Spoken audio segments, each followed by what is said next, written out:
Sri Nrisingha, Jai Nrisingha, Jaya Jaya Nrisingha. Sri Nrisingha, Jai Nrisingha, Jaya Jaya Nrisingha. Prahlada Isha, Jaya Padma, Mukha Padma Bringa. Prahladesha, Jaya Padma, Mukha Padma Bringa. Sri Nrisingha, Jaya Nrisingha, Jaya Jaya Nrisingha. Prahladesha, Jaya Padma, Mukha Padma Bringa. Namaste Nrisinghaya, Prahlada Klada Dayane, Nrisingha-deva Vakshaha, Shilatanga Nakalaye, Ito Nrisingha Parato Nrisingha, Yato Yato Yamitato Nrisingha, Vahi Nrisingha, Hridaye Nrisingha, Nrisingha-madim Sharanam Prapadye, Nrisingha-adim Sharanam Prapadye. Avakara Kamala Vare Nakam Adbhuta Sringam Dalita Hiranya Kashipu Tanu Bringam Keshavadrita Narahadi Rupa Jaya Jagadisha Hare, Jai Jagadisha Hare, Jai Jagadisha Hare, Jai Jagadish, Jai Jagadish, Jai Jagadisha Hare, Jai Jagadisha Hare, Jaya Jagadisha Hare. Nama Om Vishnu Padaya, Krishna Preshtaya Bhutale, Srimate Bhaktivedanta Swamin Iti Namane. Namaste Saraswati Deve, Gauravani Pracharane, Nirvishesha Shunyavadi, Paschatya Deshatarane.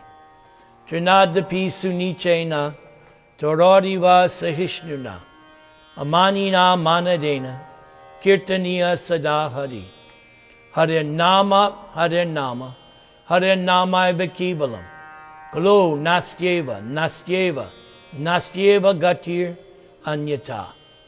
Jaya Sri Krishna Chaitanya, Prabhu Nityananda, Sri Advaita Gadadhar, Sri Vasari Gaura Bhaktivinoda.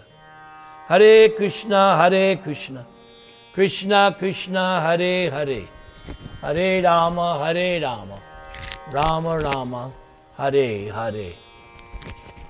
So,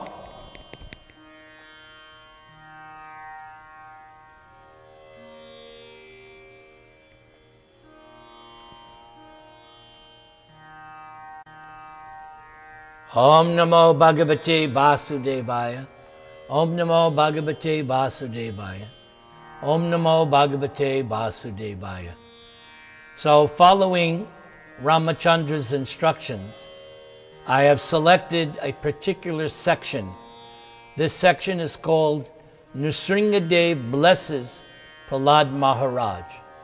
So this is after Hiranyakashipu is killed by Nrisingha, after the demigods offer their prayers, and after Prahlad offers his prayers, then we see Nrisingha-deva respond. The great Saint Narada said, Thus Lord Nrisingha was pacified by the devotee Prahlada Maharaj with prayers offered from the transcendental platform. Nrisingha-deva gave up his anger, and being very kind to Prahlada, who was offering prostrated obeisances, Nrisingha-deva spoke as follows. My dear Prahlada, most gentle one, O best of the family of the Asuras, all good fortune unto you. I am very much pleased with you. It is my pastime to fulfill the desires of all living beings, and therefore you may ask from me any benediction that you desire to be fulfilled. My dear Prahlada, may you live a long time. One cannot appreciate or understand me without pleasing me, but one who has seen or pleased me has nothing more for which to lament for one's own satisfaction. My dear Prahlada, you are very fortunate. Please know for me that those who are very wise and highly elevated try to please me in all different modes of mellows, for I am the only person who can fulfill all the desires of everyone. So, we should remember that this whole narration of Nrisingha, which is described in the 7th canto, is a conversation between Yudhishthira and Narada. This conversation took place at the Rajasuya sacrifice when Krishna killed Shishupal, and everyone saw the spirit soul of Shishupal like a meteor enter into the body of Krishna, and everyone was amazed. So Narada Muni was questioned by Yudhishthira, can you please explain? So in explaining, he first of all explained this pastime of Lord Nrisingha killing the first demon, Hiranyakashipu. So Narada Muni is speaking to Yudhishthira. And so he says, Prahlada was the best person in the family of Asuras who always aspire for material happiness. Nonetheless, although allured by the Supreme Personality of Godhead, who offered him all benedictions for material happiness, because of his unalloyed Krishna consciousness, Prahlada did not want to take any material benefit for sense gratification. So right there, that is the mark of a pure devotee. A pure devotee does not do business with God. As it says here, unalloyed. There is no material contamination in Prahlada's devotional service. He does it simply out of duty and out of love. Although Prahlada was only a boy, when he heard the benedictions offered by Lord Nrisingha, Prahlada considered them impediments on the path of devotional service. Thus he smiled very mildly and spoke as follows. My dear Lord, O Supreme Personality of Godhead, because I was born in an atheistic family, I am naturally attached to material enjoyment. Therefore, kindly do not attempt me with these illusions. I am very much afraid of material conditions, and I desire to be liberated from materialistic life. It is for this reason that I have taken shelter of your lotus feet. So, myself, I can also say, like Prahlada, that although I wasn't born in an atheistic family, I was born in a theistic family. Still, because of the way I was brought up, I am very much naturally attached to material enjoyment, just like Prahlad. But notice what he's praying. He wants to be liberated from materialistic life. In the same way now, the whole world is affected by this COVID-19. So the whole world should be praying like this. I desire to be liberated. And it says here, I'm very much afraid of materialistic conditions. You all in New Jersey, you're in the second highest state of victims. So yes, everyone is very afraid of these material conditions. We learn from Bhagavad Gita, Janma Mrityu Jara Vyadhi, Dukho Doshana Darshana. This is a sign of actual knowledge, to be able to see the four miseries of material existence.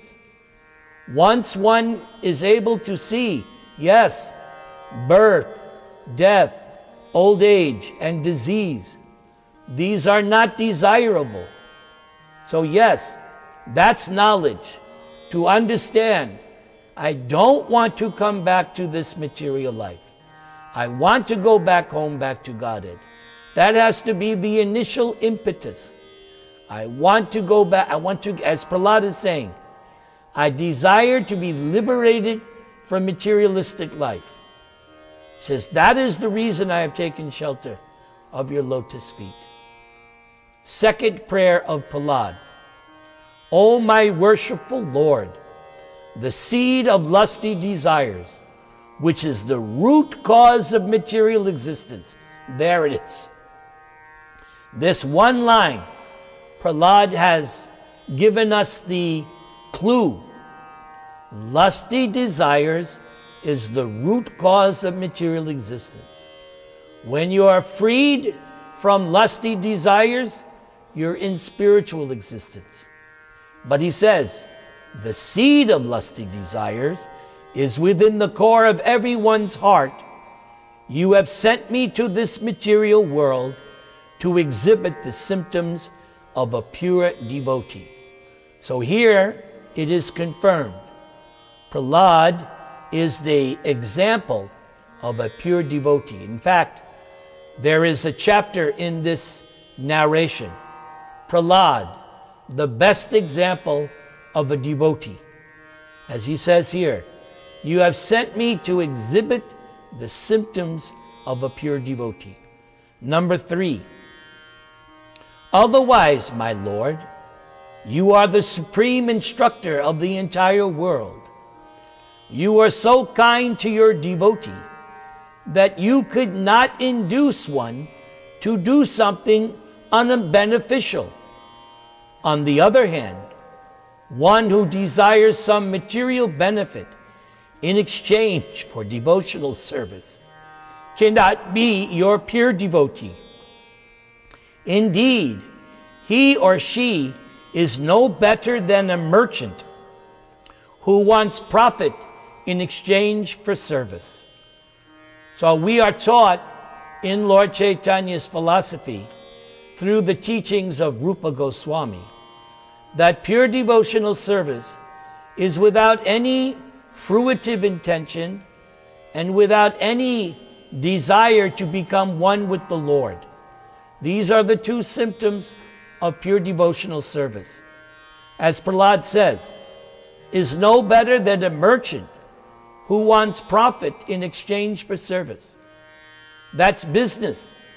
But the pure devotee does not do business with God. The pure devotee does service to God out of love, devotion, or in the mode of goodness, out of duty. Just like parents take care of their children, it's their duty to do so. They also do it out of love, but they know inherently it is their duty. So the devotee's duty is to serve the Lord. Number 4, a servant who desires material profits from one's master is certainly not a qualified servant or a pure devotee. Similarly, a master who bestows benedictions upon one's servants out of a desire to maintain a prestigious position as master is also not a pure master. Number 5, O my Lord, I am your unmotivated servant, and you are my eternal master. There is no need of our being anything other than master or servant. You are naturally my master, and I am naturally your servant. We have no other relationship. So this is another fundamental teaching of the philosophy of Lord Chaitanya. Jivera Swarupa Hoy, Krishnara Nityadas. When Sanatana Goswami questioned Lord Chaitanya, why am I suffering? Lord Chaitanya said that your position, your original position, is that you are the eternal servant of Krishna. That is our constitutional position. That is why we exist. We are fundamentally eternal servant of God. Prabhupada gives the example so many times. The hand is part and parcel of the body, but the hand does not act independently of my desire. The hand acts as I will. So a pure devotee acts according to the will of Krishna. Although the devotee has minute independence, minute free will, that was pointed out at the end of Bhagavad Gita, when Krishna said to Arjuna, I have told you everything. Now, yatechyasi tata kuru. You do as you like. That line indicates that the living entity has free will. God does not interfere with our free will. That makes love possible. If there's no free will, then there cannot be love. There has to be free will, minute independence. So although the pure devotee has free will and minute independence, the pure devotee surrenders. As Prabhupada, in his poem that he wrote on the Jaladuta when it was docked at Boston Harbor, Prabhupada also had that same mood. I am your puppet. You simply pull the strings. I'll do as you dictate. And Arjuna, after hearing that shloka, Yatechyasi tata kuru, Arjuna responded to Krishna by saying, yes, my illusion is dispelled. So now I agree to act according to your instructions. That is what we mean by surrender, acting according to the instructions of God. So Prahlad here in this 5th verse, I am your unmotivated servant. That's pretty profound. How many of us can say, like Prahlad, oh my Lord, I am your unmotivated servant? Only you can answer that question. Can you honestly say to God, I am your unmotivated servant? Yes, all of us should be able to say, my Lord, you are my eternal master. That's the very premise of Krishna consciousness, to realize I am the eternal servant of God. And as Prahlad says here, you are naturally my master, because that is God's position. We learn from Bhagavad Gita, Bhoktaram yagyatapasang sarvaloka maheshwaram suhridang sarvabhutanam. These 3 positions indicate what it means to be God. Number 1, you're the supreme enjoyer. Number 2, you are the supreme proprietor. And number 3, you are everyone's best friend. These 3 criteria indicates the position of God. So that makes God our master. And Prahlad says, I am naturally your servant. As Lord Chaitanya said, that is our constitutional position. We have no other relationship. Yes, there are other rasas. There is higher rasa of Sakya friendship, Vatsalya parental, and Madhurya conjugal. But all the rasas have this common denominator: servant. Yes, I may be a gopi or a queen of Dwaraka or a Lakshmi in Vaikuntha, but I'm still Krishna's servant. Doesn't change. I'm always going to be. And for us, even when we return back home, back to Godhead, it's not that we will stop being servants. No, we will always be servants of God, either as friend, parent, or conjugal lover. But servant will always be there. Notice, when Draupadi met the queens of Dwaraka at Kurukshetra, when they all assembled for the solar eclipse, the residents of Vrindavan met the residents of Dwaraka. And they met, and there was a discussion. Draupadi questioned the queens, how is it that you got Krishna as your husband? So each of the 8 principal queens explained her story, and the representative of the 16,100 queens, named Rohini, all of them said, yes, we may be wives of Krishna, but actually we simply see ourselves as Krishna's maidservant. And this is also pointed out by Krishnadas Kaviraj in the Adi Leela of Chaitanya Charitamrita. This mentality of servitude is actually the quintessence of what is bhakti or devotional service. You may even be Radha Rani. Still, even Radha Rani says, I am Krishna's maidservant. If you read the final chapter of the Chaitanya Charitamrita, where Radharani is giving the purport to the 8th shloka of Shikshastakam, she also says, I see myself as Krishna's maidservant. Let us continue. O my Lord, O best of the givers of benedictions, if you at all want to bestow a desirable benediction upon me, then I pray from your Lordship that within the core of my heart there be no more material desires. This is pure devotion. This is the same thing Lord Chaitanya teaches in his 4th Shikshastakam.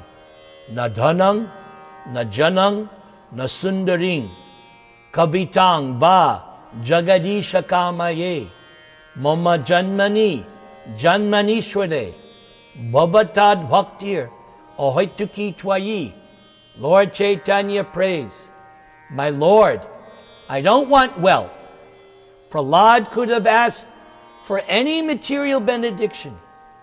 I don't want followers. Yes, Prahlad is going to be installed as the king of the Daityas after everything. But that's not his desire. And he doesn't want sense gratification. Lord Chaitanya says, no, I want bhavatad bhaktir ahoituki. I want causeless devotion at your feet. Spontaneous, loving devotion at your feet. So Prahlad here says, yes, if you want to bestow a benediction, then I don't want any more material desires in my heart. When you can pray like this and actually mean it, you are pure devotee. But you have to actually come to this platform and actually mean it. Not just say it lip service. No, when you actually can say this and you actually mean it. Number 7. O my Lord, because of lusty desires, from the very beginning of one's birth, the function of one's senses, mind, life, body, religion, patience, intelligence, shyness, opulence, strength, memory, and truthfulness are all vanquished. Just see how much we lose because of indulging lusty desires. So giving up lust, in the Bhagavad Gita chapter 16, Krishna says there are 3 gates leading to hell: lust, anger, and greed. The first one, lust. What is lust? Lust is the desire to enjoy the material world to its fullest extent. That's how Prabhupada explains in one of his Chaitanya Charitamrita purports. A lusty desire is a desire to enjoy the material world to its fullest extent. He explains that in Bhakti Siddhanta's purport to the cleansing of the Gundicha temple. There's a very long purport at the end of that story. And Bhakti Siddhanta has composed a very brilliant purport. And therein Prabhupada explains, lusty desire means I want to enjoy to the fullest extent. But look at what you give up. You give up senses, the function of the senses, the mind, life, body, your religious principles, patience, intelligence, shyness, opulence, strength, memory, and truthfulness. All these things are given up when we indulge in lusty desires. So in the Bhagavad Gita, Krishna points out that these 3 gates, lust, anger, and greed, should be given up by every sane person. And Krishna said in 3rd chapter that this lust, right, dushparain analenacha, it burns like fire and is never satisfied. No matter how hard one tries to satiate lusty desires, they'll always remain unfulfilled. There's no question. It is impossible to satisfy lusty desires. Last month, we heard about Ramachandra. And if you notice, if you study the character of Ravana, Ravana is described as the personification of lust. And it was lust that actually was the downfall of Ravana. Although his ministers, his friends, his so many counselors kept advising Ravana repeatedly throughout so many stages, give up Sita, don't be attached to Sita, renounce Sita. And he was warned repeatedly. Ravana was warned. Give up, because Ravana's attachment to Sita was lust, not devotion. He wanted to enjoy Sita, Maya Sita, the material energy. But you cannot enjoy. We're not designed for that. We are designed for service. That's what we are designed for, to serve, not to enjoy. But the foolish materialist is always thinking, I can enjoy. There's some way I can enjoy. But as devotees, we have reached that stage where we understand, I'm not the enjoyer. I'm the eternal servant. So Ravana lost everything because of his attachment to lusty desires. Even his wife, his chaste wife, Mandodari, when Ravana was lying down on the ground, having been slain by Ram, Mandodari, Ravana's wife, condemned him and said, yes, you became overpowered by lusty desires, and that's why you're lying here slain. All because of lusty desires. So Prahlada is pointing this out for our benefit. Give up lusty desires. Prayer number 8. O my Lord, when a human being is able to give up all material desires in one's mind, then he or she becomes eligible to possess wealth and opulence like yours. Well, well, well. Just see how much greater benefit you get when you give up the lesser thing. This is pointed out in 2nd chapter of Bhagavad Gita. Rasopyasya, something, I can't remember the shloka. Here's the shloka. Parang drisva nivartate. Thank you, Krishna, in my heart for reminding me. Parang drisva nivartate. By giving up the lower thing, you are able to enjoy a higher thing. And that is Krishna consciousness. We vowed to follow those 4 regulative principles. Those 4 regulative principles means the lower taste, the lower thing. But by giving them up, we are eligible to achieve the highest happiness, Krishna consciousness. So Prahlada is saying, yes, when a human being is able to give up material desires in the mind, that is also mentioned by Krishna in Bhagavad Gita in 2nd chapter, that all material desires come from the mental concoction. 2nd chapter of Gita is very clear. That's where material desires come from, mental concoction. If you're able to give them up, shanti, then you can have peace. And beyond peace, you can have happiness. And there can be no happiness without peace, Bhagavad Gita points out. So there's no possibility of being peaceful if one is chasing lusty desires.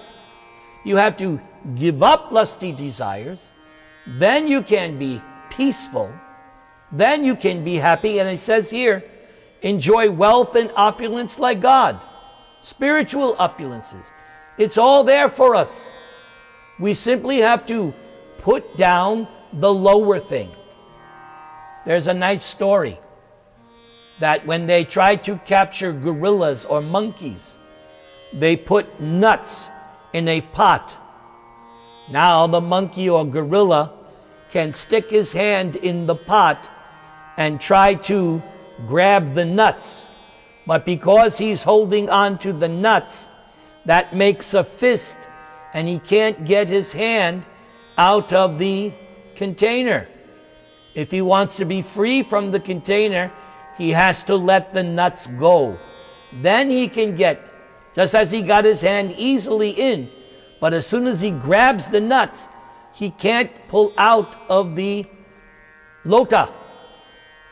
You have to let go. So as long as I'm holding on to the nuts of material desires, I'm not liberated. I have to return to this material world and experience COVID-19 and who knows what's next. But if I give it up, if I let go, Prahlada says here, you can possess wealth and opulence like God.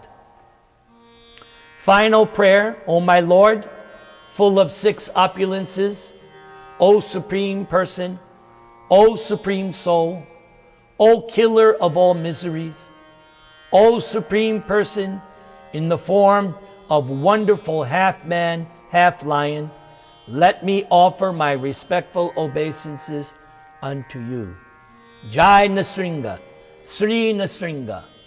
So now, after hearing Prahlada respond, now Lord Nrisingha will also respond.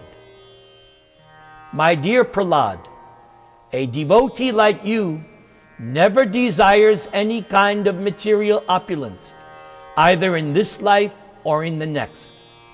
Nonetheless, I order you to enjoy the opulences of the demons in this material world, acting as their king until the end of the duration of time occupied by Manu.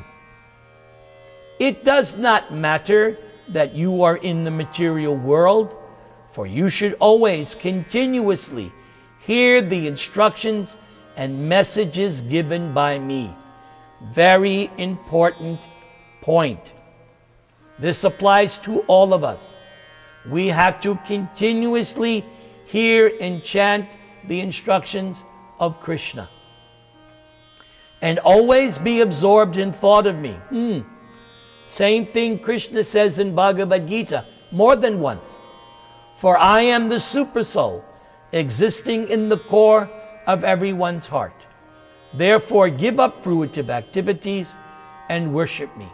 And of course, Lord Chaitanya has given us the simplest way to worship Krishna. He has given us the Maha Mantra, and we all have our beads. Hare Krishna, Krishna Krishna, Hare Hare, Hare Rama, Rama Rama, Hare Hare.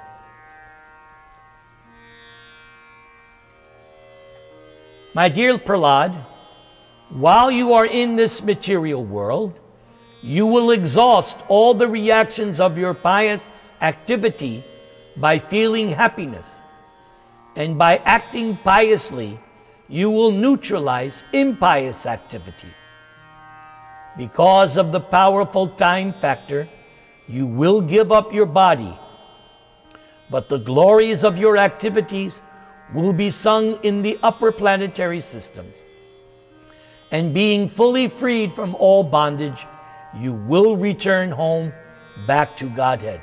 Wow, what a benediction.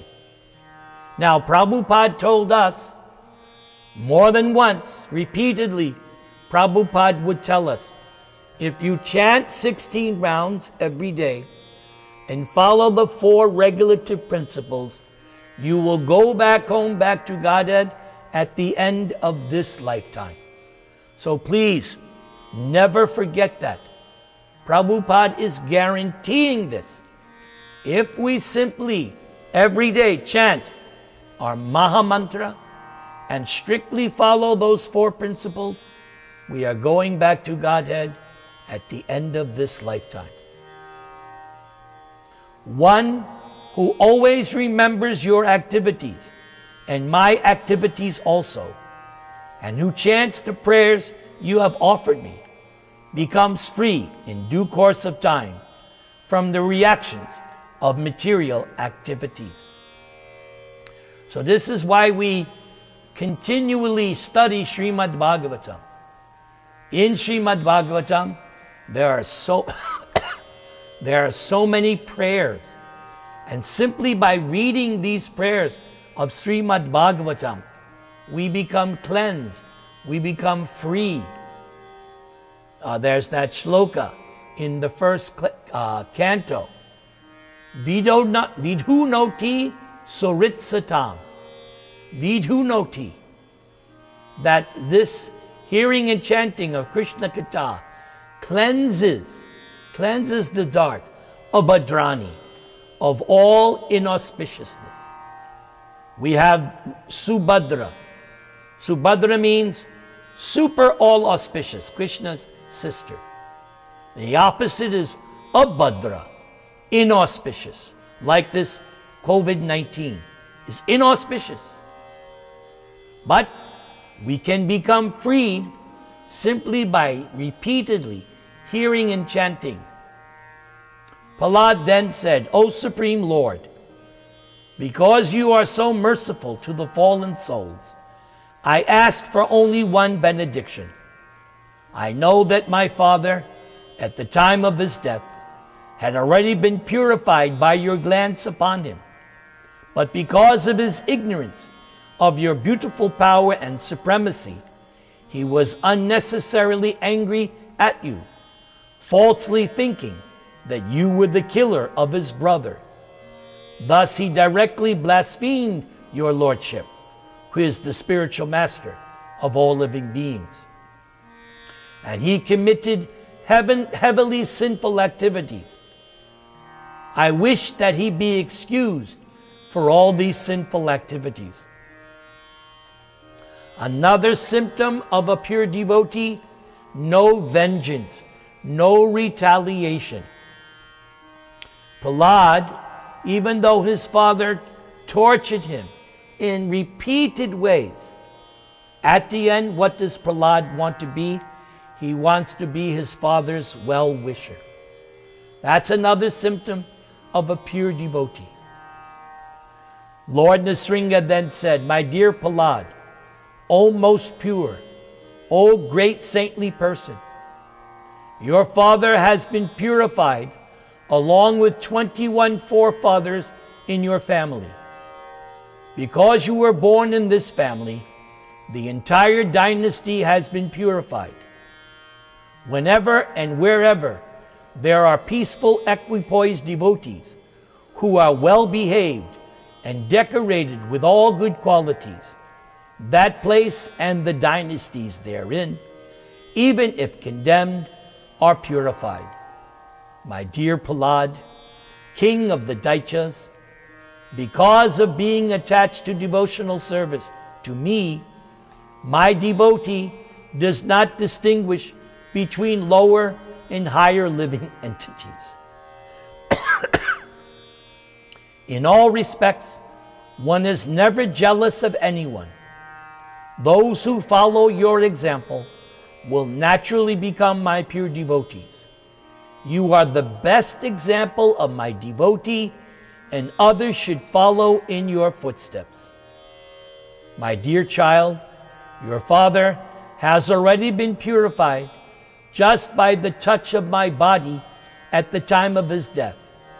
Nonetheless, the duty of a son is to perform the Shraddha ritualistic ceremony after his father's death, so that his father may be promoted to a planetary system where he may become a good citizen and devotee.